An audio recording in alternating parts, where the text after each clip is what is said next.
right, welcome back, everybody. We got another podcast for you today on criminal motives behind the crime scene tape. Sit back and enjoy it. Let us know what you think, and let's jump right into it, man. I appreciate all of you listeners and all of you fans.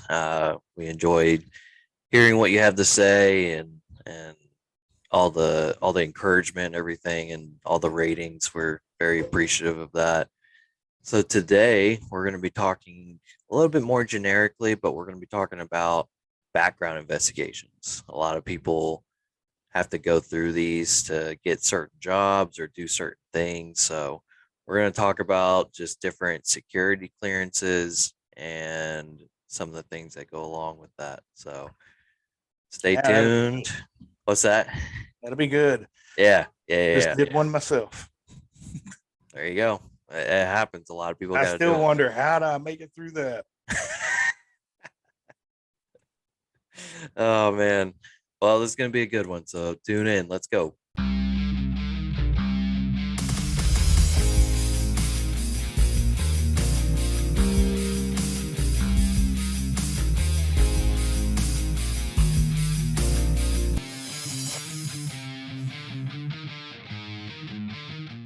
So today we will talk about background investigation. So I know you kind of just said that you went through one. What did you just go through one for?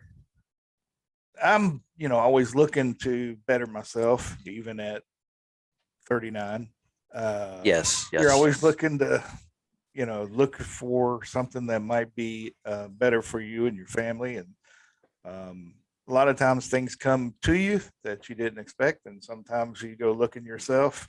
I generally use it as a reflex thing when I'm mad at work. I'm like, fine.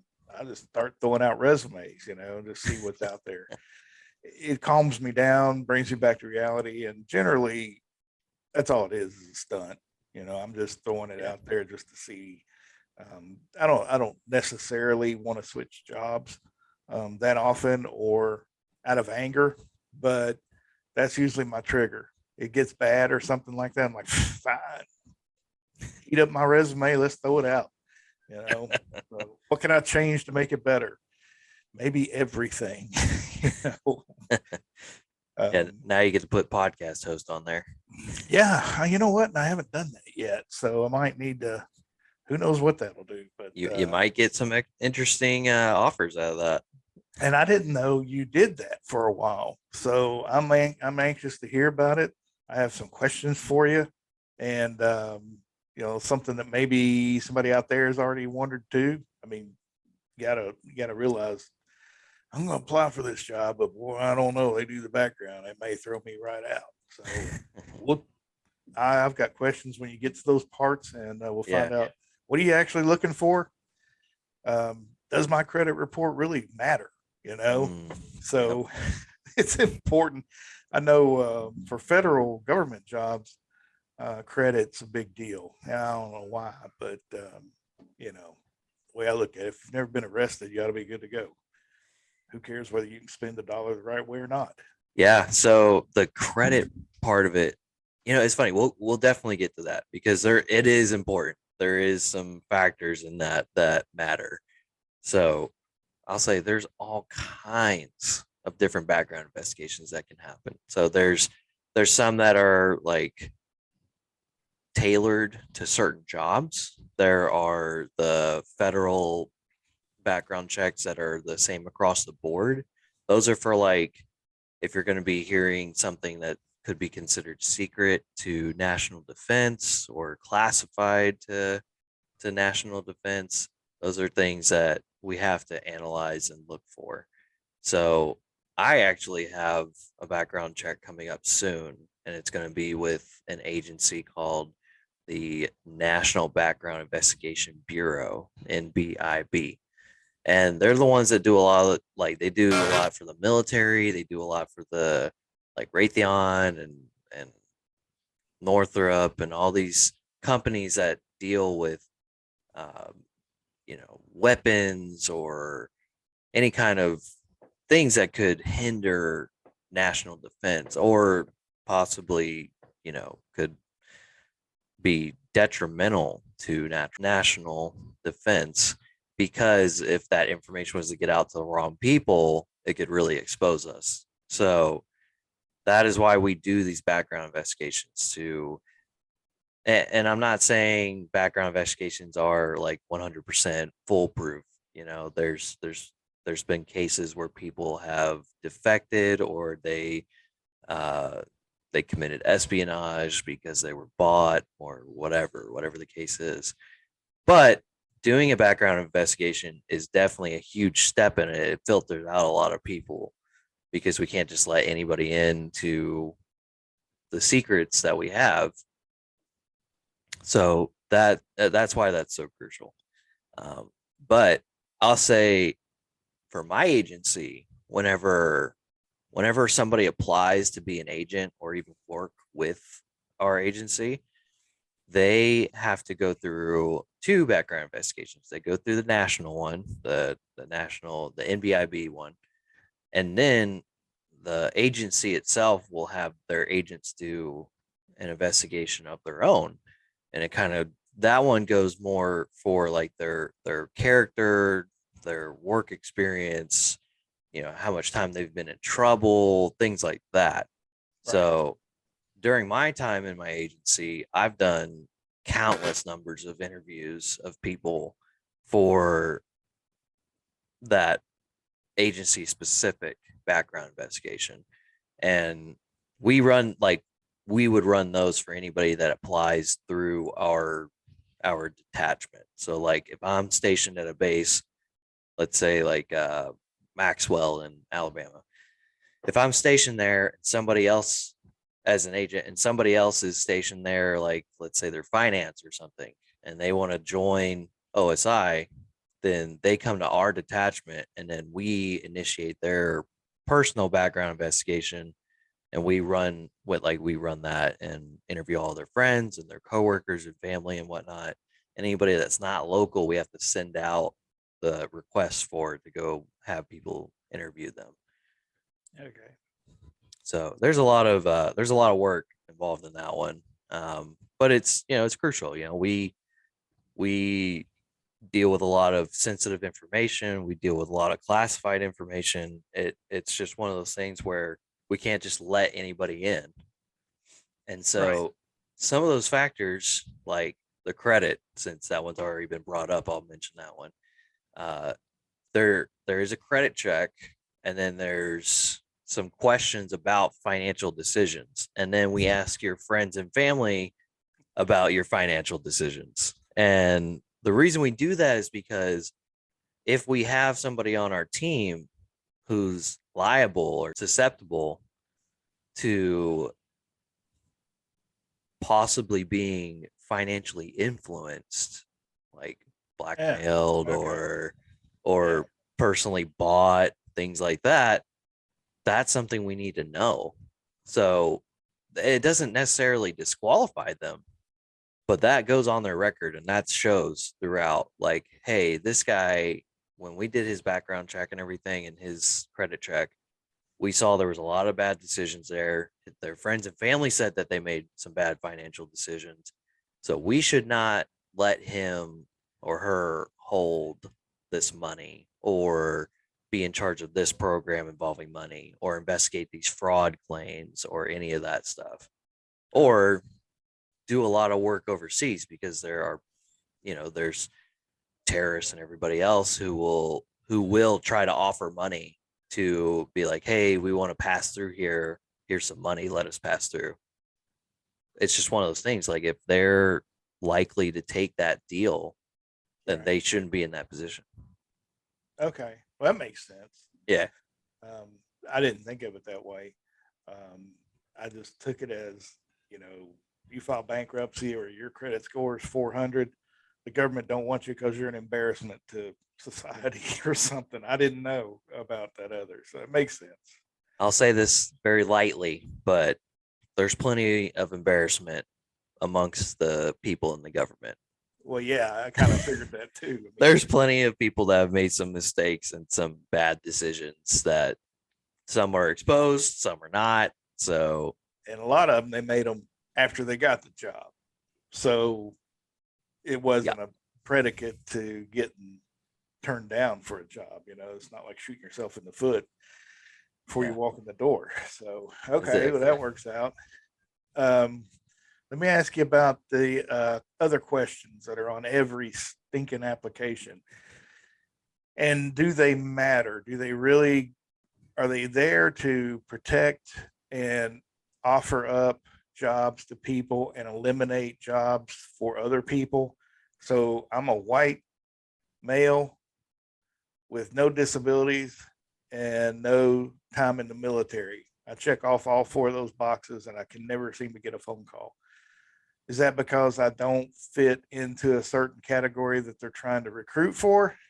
Or are there any marching orders that say, hey, we really need to find and offer jobs because our workforce is struggling with, guys that used to be in military and can't find a job? I mean, some of those things I definitely am proud to be a part of and proud to support.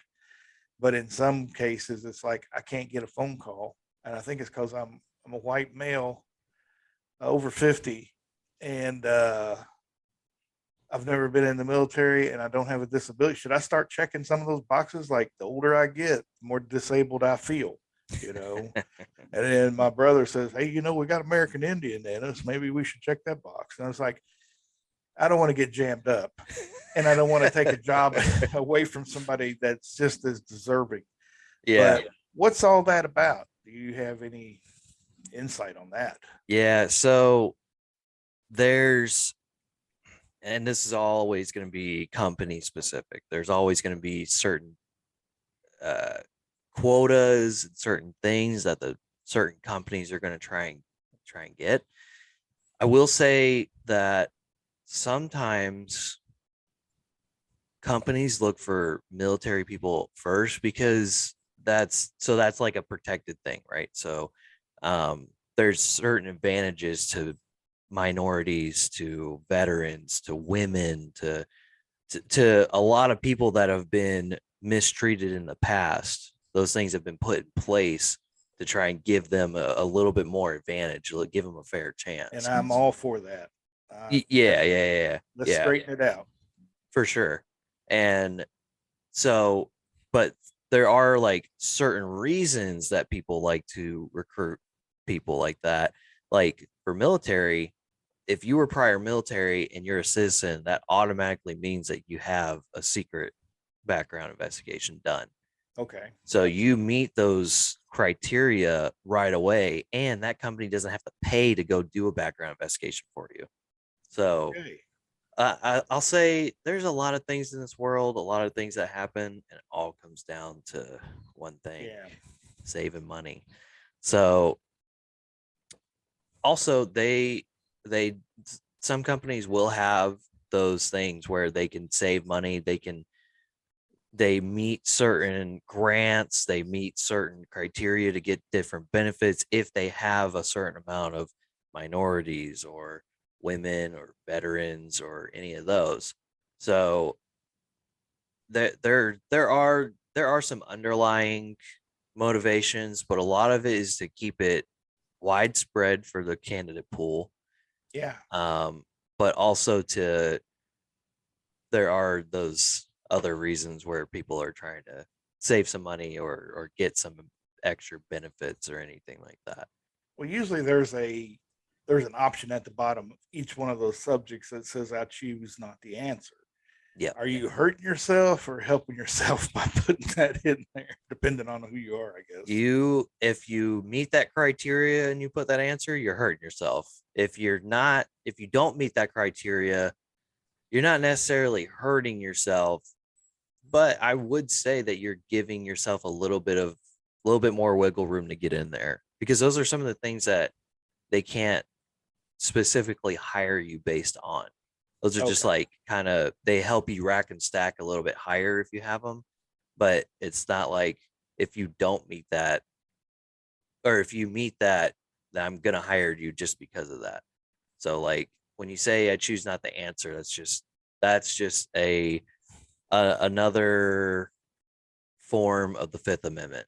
Like I'm just Okay. not gonna answer that, and you can't make me. Now, if I was to say that I was a certain percentage of American Indian, Mhm. would I eventually have to produce documentation to So prove it? so some places will ask for that because there are like these national grants and national things that go to these companies if they hire American Indians and give American Indians jobs. Um, yeah, it so obviously I'm a byproduct of you. So I also think that we have American Indian, but the problem is the American Indian people have been mistreated so many times and had some horrific things happen to them that they don't have a lot of trust naturally.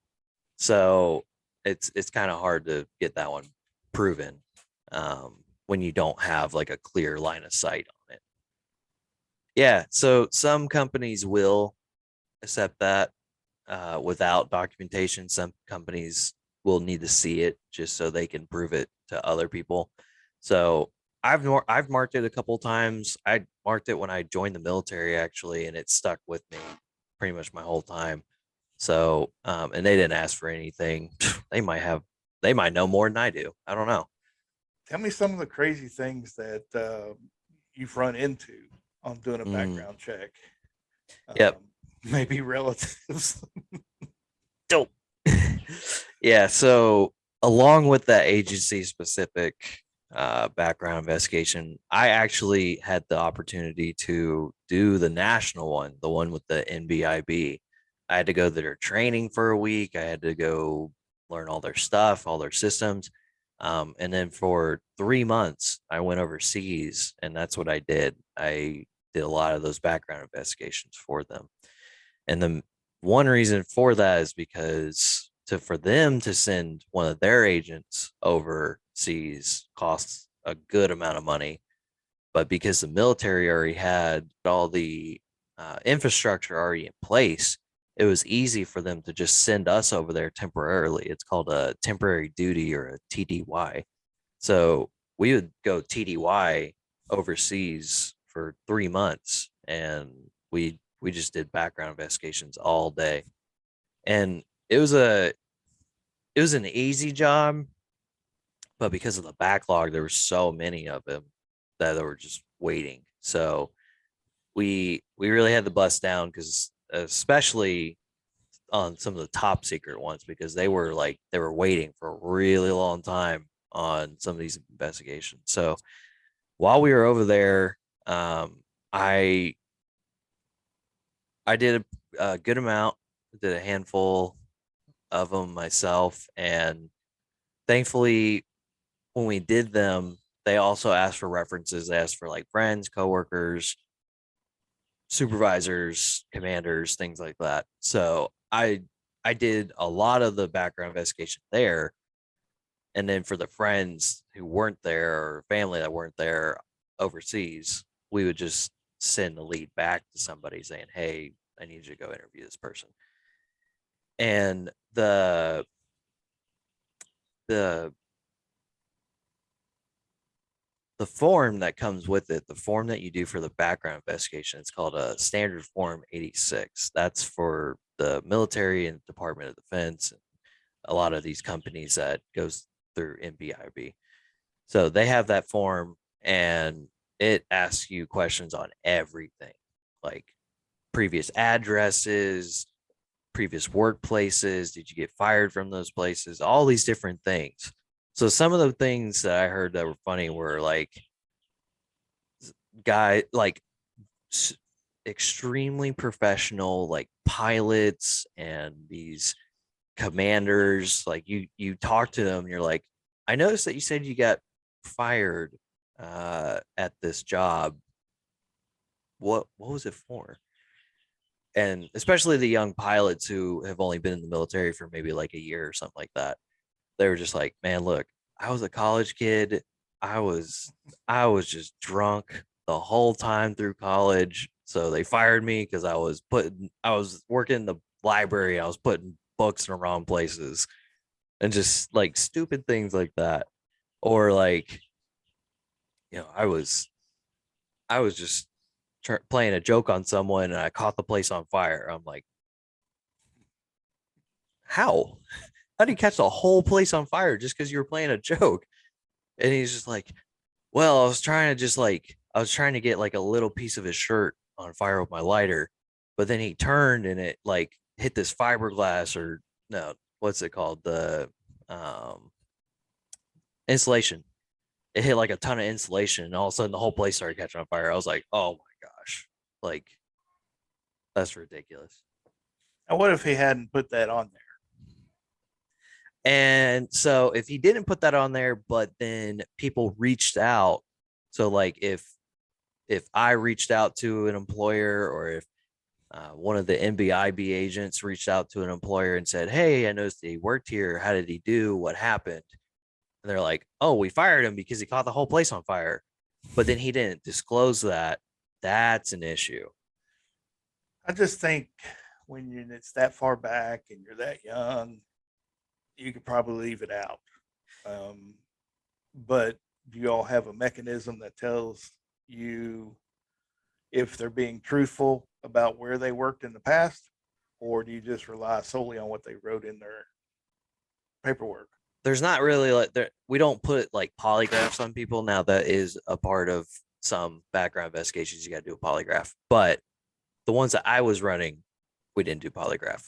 But the thing that would happen is we would ask all these questions and then the NBIB agents would do their research and they would find out like based on your social and your addresses and stuff like that, like where is this person gotten employment from? And so, or like where has this person lived? Where is this person visited? Because that's another one. You got to put foreign countries that you've been to and any kind of foreign contacts that you have.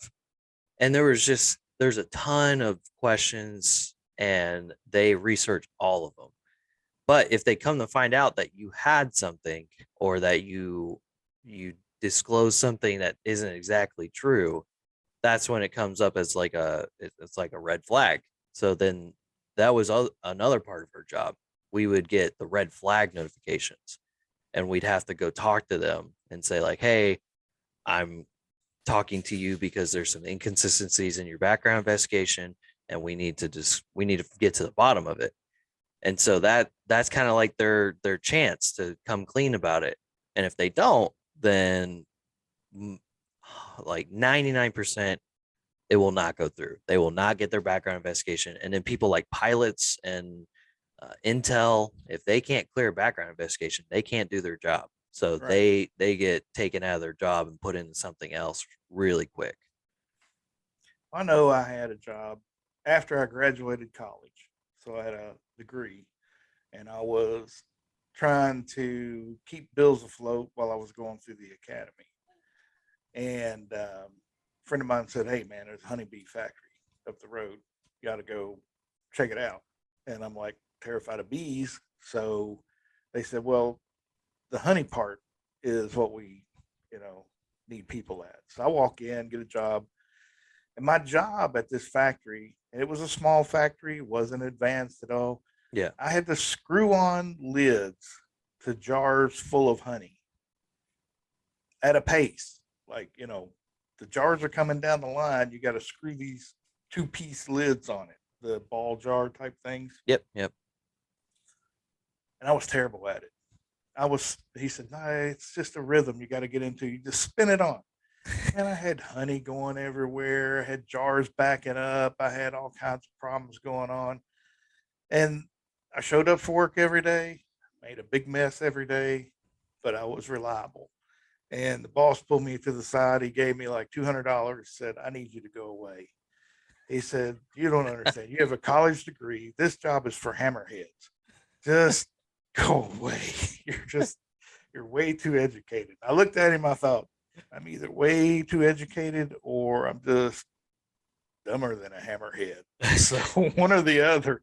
And I've never put that on any of my job applications. I don't, I always wondered, man, does that stuff like that, and I had a job one time where I worked at a gas station and I just didn't like it. I worked one day for Wendy's and quit and I didn't like it. none of those are winding up on my resume for sure, but definitely not in my job history. Yeah, You know? yeah. So I didn't know if that was part of it or not, but Yeah, I mean, obviously people aren't going to put the jobs that didn't go well for them in their resume and stuff like that, but if there's any kind of connection to the government, okay. they're going to know about it. Now, granted, so like when I was in high school, I worked at that snack shop in the mall, and we obviously I didn't get paid through a W-2 or anything. I got paid under the table. And I had to do my own taxes, but I also didn't know what a 1099 contractor form was or anything like that. It was just like, Yeah.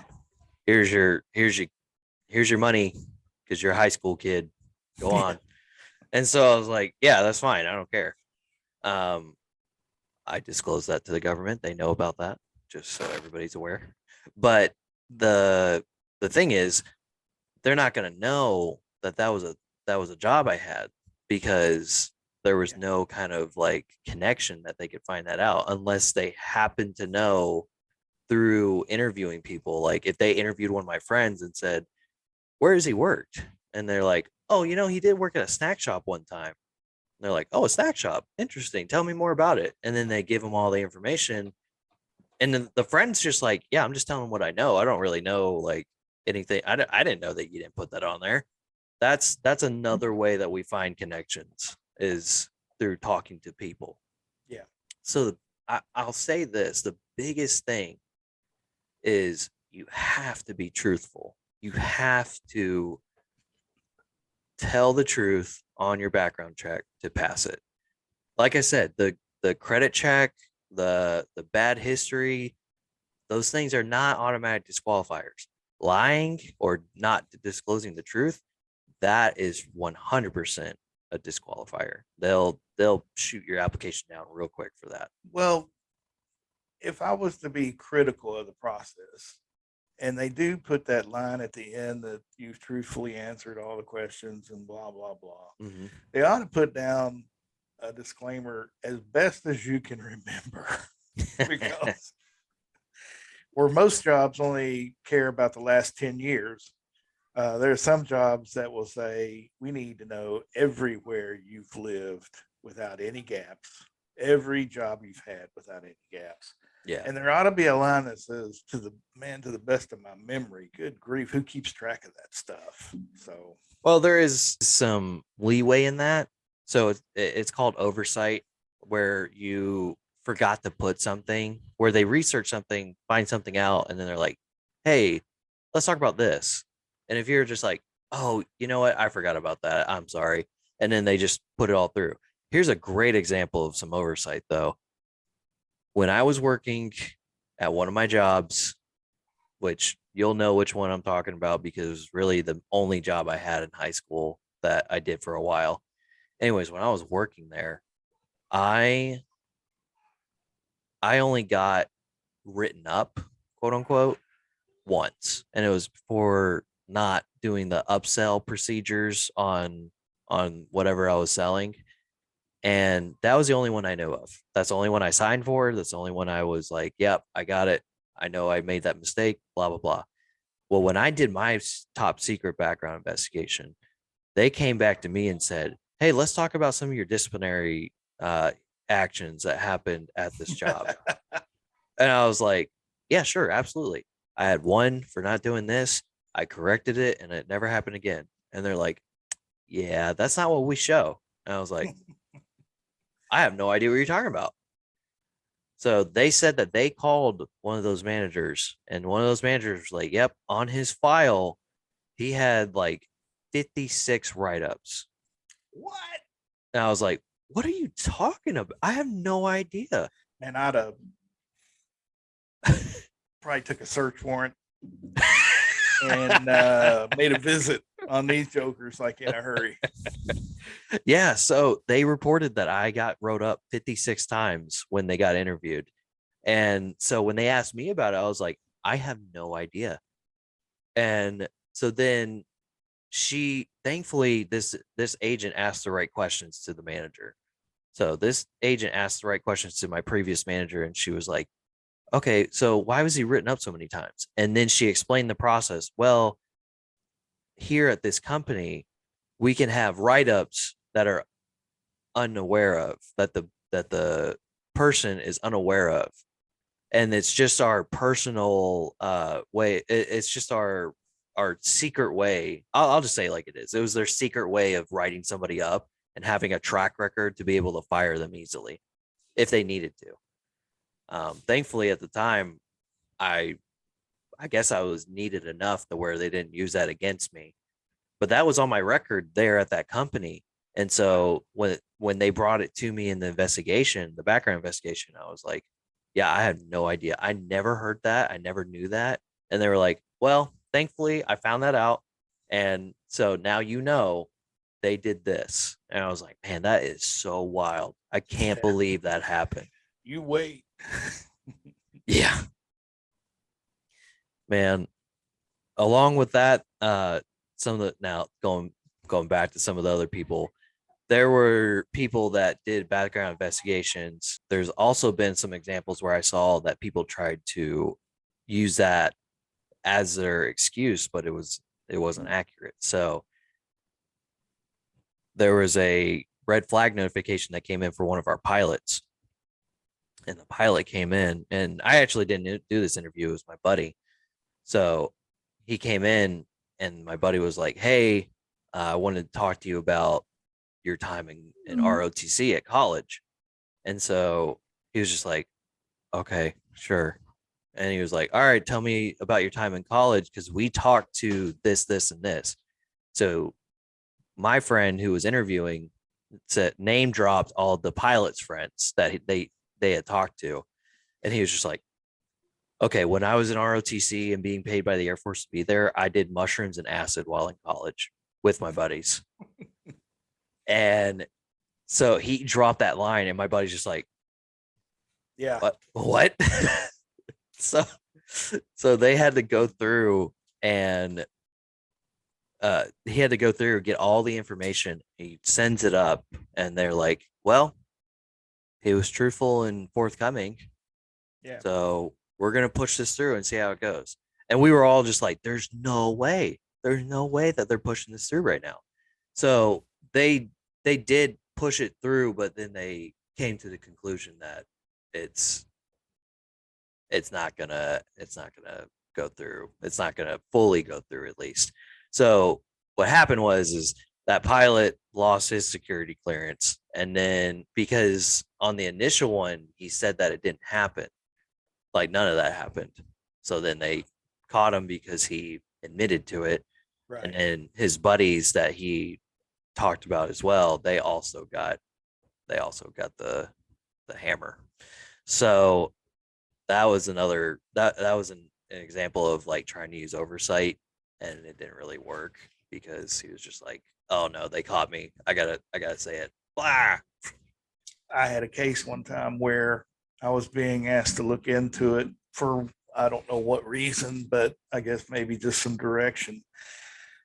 But at a company I worked for, there was a gentleman who had been working for him for probably a year.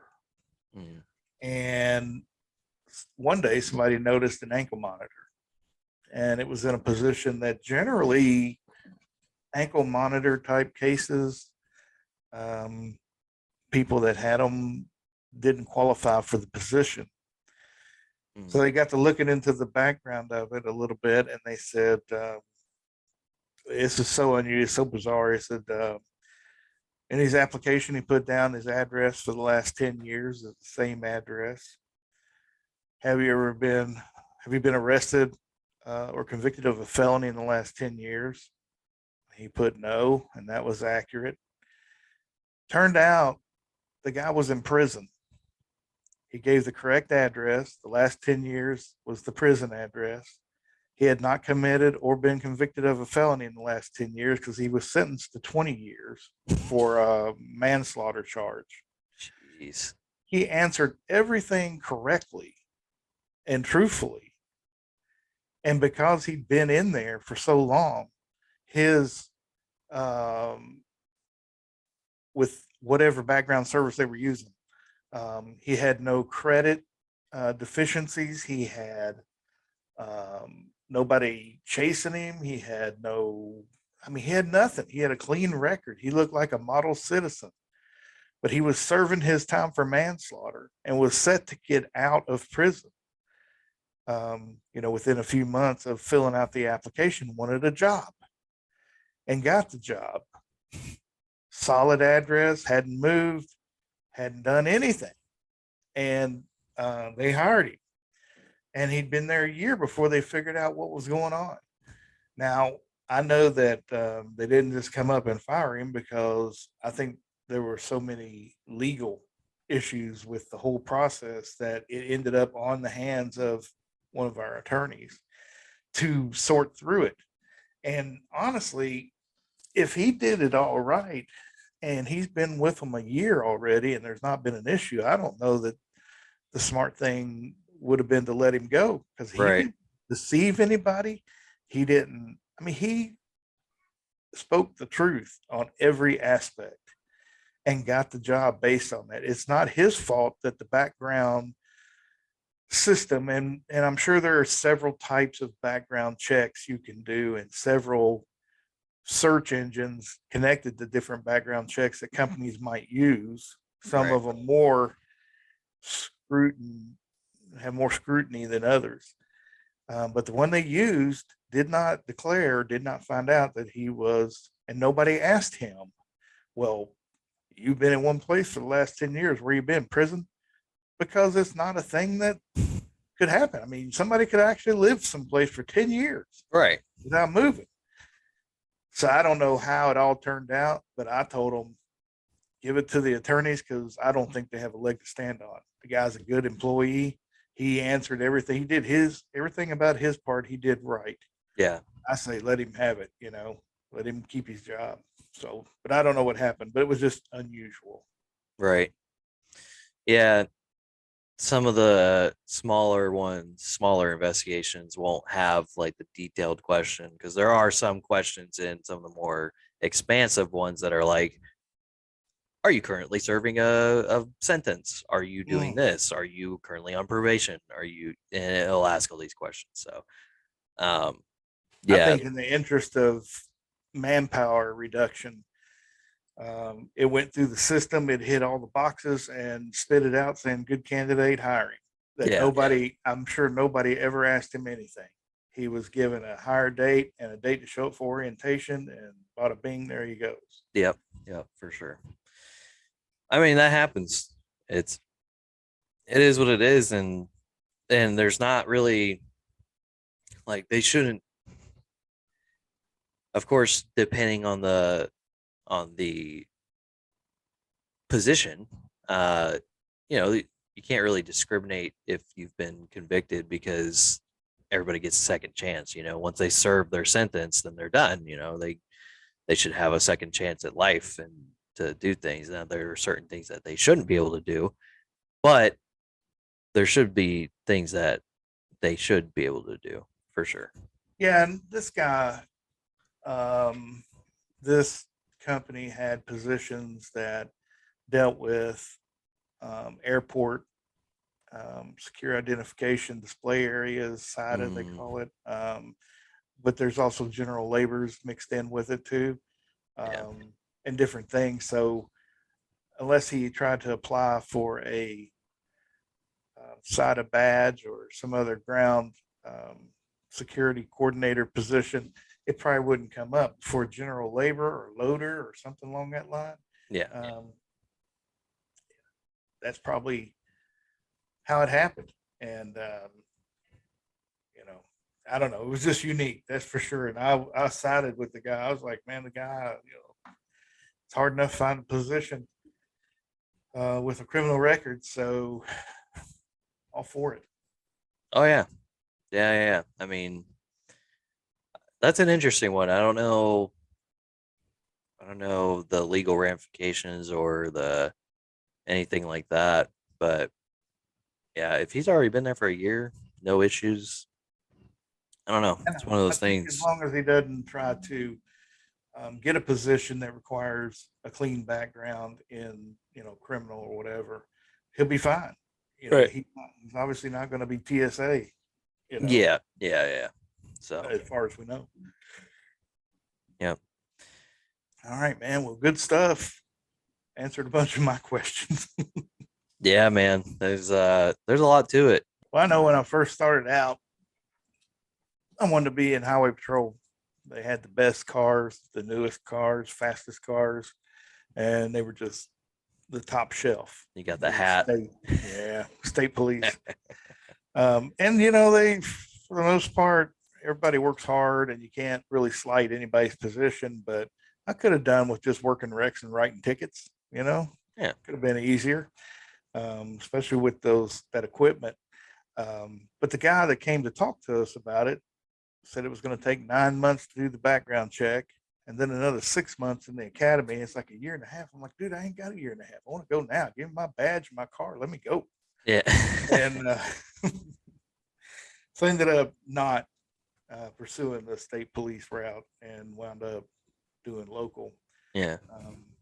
But I felt back then 9 months was too long. But given all the things you have to go through, 9 months is probably the status quo, if not longer. Yeah. Thankfully now there's a lot more technology in place that can do a lot of those checks and alleviate some of that time. But there are some things that have to be dug into, and it does take time. So I don't really know what the exact time frame is for everything, but it'll vary depending on how in depth they have to go and if you have to get a polygraph or not, because they can't just do that willy nilly. You know, you gotta have a trained polygraph technician for it and Right. everything. So yeah, but man, this has been a good episode. Yeah.